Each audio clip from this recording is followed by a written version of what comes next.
नमस्कार, बहुत स्वागत। और मिडिल ईस्ट का मामला इतना पेचीदा, इतना ज़्यादा पेचीदा हो चला है। बहुत बड़ा अपडेट इस वक्त मिडिल ईस्ट से आ रहा है। और अगर ये स्थितियां वैसी हो गई, एक तरफ कुआं दूसरी तरफ खाई, और ये सभी को सीधे सीधे असर डालेगा। ये मत अंदाजा लगाइएगा कि हम पर तो कोई असर नहीं हो रहा, पूरी दुनिया पर यह असर डालेगा। क्या रूस अगर नाराज हो गया या रूस डायरेक्ट इन्वॉल्व हो जाता है तो क्या ये तृतीय विश्व युद्ध की आहट नहीं होगी? लेकिन इसी बीच अचानक से ये बात कैसे कि शनिवार को आ सकती है बहुत बड़ी खुशखबरी कि ट्रंप सीज फायर का ऐलान कर सकते हैं। इन सब के बीच अगर किसी के परमाणु ठिकानों से जुड़े प्रतिष्ठान या परमाणु से जुड़े एनर्जी से जुड़े प्रतिष्ठानों पर हमले की खबर आए और रूस का इन्वॉल्वमेंट बढ़ जाए, कितनी बड़ी चिंता का विषय है। ऐसे तमाम बड़े अपडेट्स इस वक्त मिडिल ईस्ट से आ रहे हैं। सीधे इन्हें डिकोड करने की कोशिश करेंगे। इस वक्त की सबसे बड़ी ब्रेकिंग न्यूज़ यही है, इसे समझने की कोशिश करेंगे। मेरे साथ मेरे सहयोगी आनंद भी जुड़े हुए हैं। आनंद के जरिए हम इसे डिकोड करने की कोशिश करेंगे बारी बारी, सिलसिलेवार। लेकिन इस वक्त की आनंद सबसे बड़ी ब्रेकिंग न्यूज़ कि रूस का इन्वॉल्वमेंट और अमेरिका की तरफ से खुशखबरी, कहां से आप शुरू करना चाहेंगे इस खबर? बिल्कुल, देखिए खबर तो पहले यहीं स्टार्ट होता है क्योंकि जो बूशहर प्लांट है, परमाणु प्लांट है ईरान का, उस पर ये दूसरा हमला हुआ है बीते 24 तारीख को। और इस दिन हमले के बाद से, क्योंकि एक हमला और इसके पहले हुआ था, पहला हमला जो हुआ था वो 27 मार्च को हुआ था बूशहर परमाणु पावर प्लांट पर। इस प्लांट के बाद, इस हमले के बाद दूसरा हमला जो हुआ है वो कल हुआ है। और कल का जो हमला हुआ है ये बहुत ही खतरनाक हमला था। हालांकि ये जो हमला था लगभग 9 बजे, रात में 9:08 पर ईरान टाइम्स जो है उसके मुताबिक आ रहा है कि इतने बजे यहाँ पर ये हमला हुआ था। और करीब यहाँ पर ये बताया जा रहा है कि पहले हमले में भी एक मिसाइल गिरी थी और दूसरे हमले में भी एक मिसाइल गिरा है और यहाँ पर हमले की जानकारी है। और इसको लेकर के आईएईए भी टेंशन में है, चिंता जता रहा है। साथ ही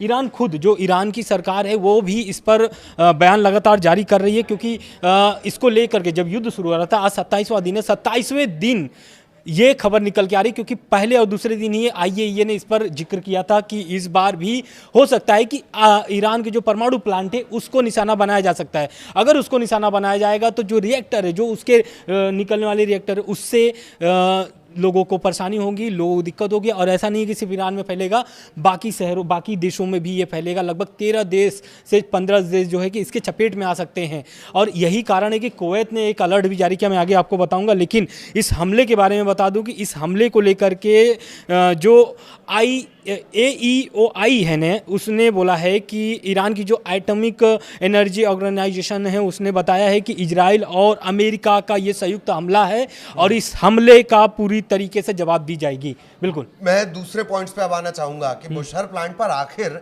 रूस का क्या कनेक्शन है, और अगर रूस का कनेक्शन है तो रूस का इन्वॉल्वमेंट है। देखिए, सैटेलाइट से मदद दे देना, बैकग्राउंड से मदद कर देना, ड्रोन में टेक्नोलॉजिकल सपोर्ट कर देना, ये दबी छुपी विदेश नीति हो जाती है। लेकिन जब आप चेतावनी देने लग जाएं, आप पब्लिक डोमेन में आकर ये कहने लग जाएं कि अगर ऐसा हुआ तो अंजाम बहुत खतरनाक होगा, ये बिल्कुल भी मानव सभ्यता के लिए ठीक नहीं होगा। बार बार तृतीय विश्व युद्ध का मैं जिक्र कर रहा हूं, आपका जिक्र कर रहा हूं। 27 दिनों में क्या आलम हुआ है देख रहे हैं आप।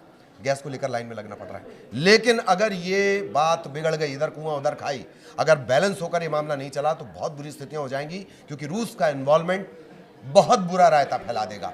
अब रूस से इसका कनेक्शन आप मुझे बिल्कुल कनेक्शन बताएंगे। लेकिन इस हमले से नुकसान क्या हुआ है तो वो ईरान ने जवाब दे दिया। ईरान का कहना है कि प्लांट को कोई भी तकनीकी नुकसान नहीं हुआ है, वित्तीय क्षति नहीं हुई, मानवीय हानि नहीं हुई है। और जो वहाँ पर जैसे जो प्लांट है उसका सामान्य रूप से चल रहा है, दोनों हमले के बाद भी सामान्य रूप से वहाँ पर चीज़ें सामान्य हैं। लेकिन अंतर्राष्ट्रीय परमाणु ऊर्जा का जो एजेंसी है उसका बयान आया, आईएईए का जो बयान है इन दोनों घटनाओं को लेकर के, दोनों हमले को लेकर के, आईएईए की जो डायरेक्टर जनरल राफेल ग्रोसी हैं उन्होंने एक चेतावनी जारी किया। उन्होंने कहा कि परमाणु प्लांट पर ये जो हमला हुआ है इसके पास लगभग ये 350 किलोमीटर दूर हुआ है, ये हमला जो 350 किलोमीटर दूर हुआ है। और इस हमले के बाद से अंतर्राष्ट्रीय जो ऊर्जा एजेंसी है उसने भी चिंता जाहिर की है। वो पहले से भी जाहिर करता आया है कि उनके परमाणु प्लांट को अगर आप निशाना बनाओगे तो भारी नुकसान होगा और अंतर्राष्ट्रीय सुरक्षा मानकों का उल्लंघन होगा। ये राफेल ग्रोसी का कहना है। और इसके साथ ही साथ उन्होंने बोला है कि अगर हमले में भारी अगर नुकसान होता है या फिर सटीक हमला होता है परमाणु प्लांट पर, तो इससे गंभीर एक तरीके से घटना होगी। आने वाले समय में हो सकता है कि जैसा कि आपने जिक्र किया कि तृतीय विश्व युद्ध का, तो वो कहीं ना कहीं मंडराने लगा है खतरा। साथ ही साथ रूस का इसमें भूमिका क्या है और रूस ने प्रतिक्रिया क्या दी है, सबसे महत्वपूर्ण बात यह है क्योंकि बूशहर प्लांट जो है उससे रूस का कनेक्शन है, बहुत गहरा कनेक्शन है। तो बूशहर जो प्लांट है वो दरअसल वो प्लांट को बनाने में मदद कर रहा है रूस। और साथ ही साथ इसमें एक यूनिट भी चल रही है जो उसमें रूस की जो सैनिक या कर्मचारी वो काम कर रहे हैं उसमें। और दो यूनिट जो है कि निर्माणाधीन है, यानी कि अभी बन रहे हैं, उसको अभी काम चालू है। लेकिन इस हमले के बाद से रूस ने बड़ा एक्शन लिया है, बड़ा एक तरीके से फैसला लिया है। जो भी कर्मचारी वहाँ पर थे उनको निकाला गया है, सुरक्षित जगहों पर पहुँचाया गया है। कुछ और भी अभी सैनिक वहाँ पर या कर्मचारी जो हैं उनके मौजूद हैं वहाँ पर। लेकिन रूस के जो विदेश मंत्रालय है उनका कहना है कि इस परमाणु आपदा भड़काने की कोशिश है और अमेरिका और इजराइल की आलोचना किया है रूस की जो विदेश मंत्रालय है उसने आलोचना किया है। साथ में ये भी कहा है कि इजराइल और अमेरिका समझ ले कि ये जो हमला है, अगर आप एक तरीके से परमाणु युद्ध भड़काने का आप प्रयास कर रहे हो और ये आने वाले समय में पूरी दुनिया को झेलना पड़ेगा। हालांकि देखिए इस युद्ध से तो दुनिया को झेलना पड़ रहा है स्ट्रेट ऑफ हॉर्मुज को लेकर के, लेकिन महत्वपूर्ण बात यह है कि इन सभी खबरों के बीच एक खबर और आ रही है, खबर वो जो आप जिक्र कर रहे थे अमेरिका वाली। बिल्कुल, और ऐसा नहीं है कि सिर्फ मैंने कहा ना पेचीदा परिस्थितियां क्यों हो गई, पेचीदा इस वजह से हो गई हैं। एक तरफ रूस की नाराजगी है, ठीक है। अच्छा, रूस के बारे में एक बात बहुत अच्छे से जान लीजिए, सबसे ज्यादा न्यूक्लियर हथियारों का जखीरा इसके पास है। एक होता है हथियारों का जखीरा होना, दूसरा ये कि ये कलम मेरे पॉकेट में रखी है तब भी मैं कलम ना हूं, लेकिन अगर ये कलम लिखने के लिए तैयार है, तैयार होने का मतलब स्टोरेज से निकालकर और उसे वॉर फील्ड तक ले जाना, उसमें रूस सबसे आगे, पूरी दुनिया में सबसे आगे। सबसे ज्यादा न्यूक्लियर वॉरहेड अगर उसके तैनात हैं, अलर्ट हैं, तो वो रशिया है। और वो अगर ये बात कहे तो आप इसका अंदाजा लगा लीजिए। एक बात ये हो गई, लेकिन इसका हम दूसरे पहलू पर भी बात करेंगे। स्ट्रेट ऑफ होर्मुज एक बच गया है, और दूसरा कि इसमें एक समाधान की भी उम्मीद है कि वाकई अगर थोड़े से गंभीर हो गए हों माननीय ट्रंप जो हैं, वो अगर थोड़े से भी गंभीर हो गए हो तो उनकी तरफ से एक प्रस्ताव आया। एक तरफ 15 पॉइंट है, एक तरफ 5 पॉइंट है। सहमति बनाने की कोशिश लगातार जारी है। शनिवार को क्या कुछ बड़ा आप सुन सकते हैं, उससे जुड़ा एक बड़ा अपडेट है। बिल्कुल, देखिए दरअसल क्या हुआ है कि खबर जो ये आ रही है कि जो अमेरिका युद्ध जो चल रहा है, अमेरिका ईरान इजराइल का, इसको ब्रेक लगाया जा सकता है। खबरें ये निकल के आ रही हैं कि जो मिडिल ईस्ट की तनाव है उसको कम करने के लिए ट्रंप ऐसा कह रहे हैं, या फिर जो जानकारी आ रही है ये जानकारी इजराइल खुद दे रहा है कि ट्रंप आने वाले जो शनिवार है उस दिन हो सकता है कि सीज फायर का ऐलान कर दें। और ऐसा क्यों करना चाह रहे हैं इसका भी इजराइल ने जिक्र किया है।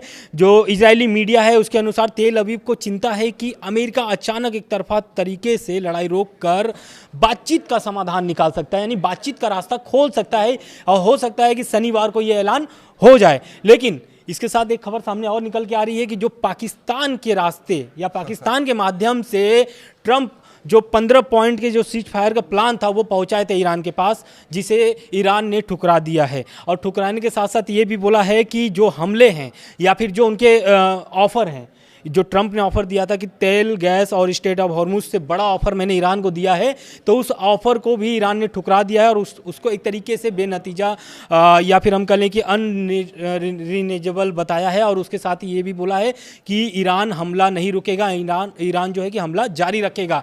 और वो अपने जो नए सुप्रीम लीडर हैं इस मुस्तफा खामनेई, उनका वो बयान भी बार बार जिक्र कर रहे हैं कि जो हमारे सुप्रीम लीडर हैं, सर्वोच्च नेता हैं, उनका यही कहना है कि हम लड़ाई लड़ते रहेंगे। अपने जो बच्चियां जो मारी गई हैं लगभग 167 से ऊपर, वो बच्चियों का बदला लेंगे और आयतुल्लाह अली खामनेई का मौत का बदला लेंगे, जो उनके कमांडर मारे गए हैं, या फिर जो अली लारीजानी की मौत हुई है, तो इन सभी का बदला ले करके रहेंगे, उनका ये कहना है। लेकिन इसके साथ साथ 5 शर्तें भी ईरान ने रखा है युद्ध रोकने के लिए। पहला शर्त तो उसने यही बोला है कि तुरंत हम हमला रोकने के लिए तैयार हैं, लेकिन आपको भरपाई करना पड़ेगा, जितना भी इस हमले में नुकसान हुआ ईरान को उसका भरपाई आपको करना पड़ेगा।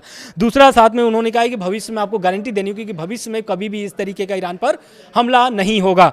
उसके साथ ही ईरान जो स्ट्रेट ऑफ हॉर्मुज की बात कर रहे हैं तो उस पर अंतर्राष्ट्रीय कानून बनाने की बात कर रही है। मांग किया है कि स्ट्रेट ऑफ हॉर्मुज को लेकर के एक कानून बनाना चाहिए और वहाँ पर वो एक तरीके से टोल लगा सके, जो भी जहाज़ें गुजरे तो उससे वो पैसा वसूल सके। हालांकि हम बता दें कि अमेरिका को छोड़ के या फिर अमेरिकी जो सहयोगी देश हैं उनको जहाज़ों को छोड़ के बाकी जो फ्रेंडली दोस्त हैं ईरान के, उनके जहाज़ों को मतलब पास दिया जा रहा है, लेकिन उसका टोल भी लिया जा रहा है, मतलब उससे पैसा वसूल किया जा रहा है। बिल्कुल।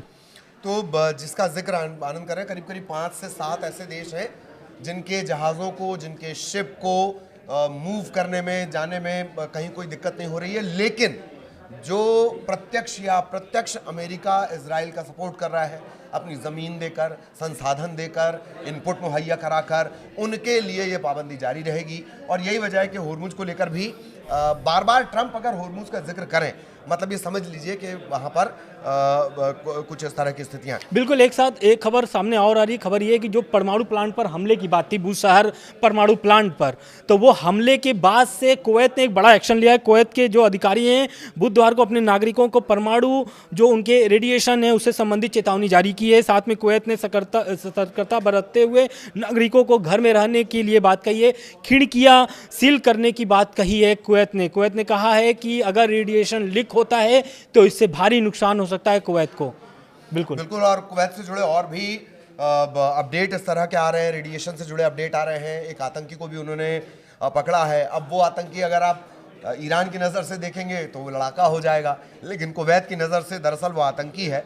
और उसी के हवाले से कुछ इस तरह की जानकारी निकल कर सामने आई हैं। फारस की खाड़ी से जुड़े हुए जो बाकी के देश हैं उनमें भी ये कहा जा रहा है कि रेडिएशन को लेकर उन्हें बहुत ज़्यादा सतर्क रहने की ज़रूरत है। ये पूरा अपडेट इस वक्त का हमने आपको बताया कि किस तरह से स्थितियाँ, एक तरफ समाधान है और दूसरी तरफ समस्या और ज़्यादा गंभीर होती हुई। क्या इस पर आगे होगा वो भी आपके लिए हम डिकोड करेंगे। फिलहाल दोनों को इजाज़त दीजिए।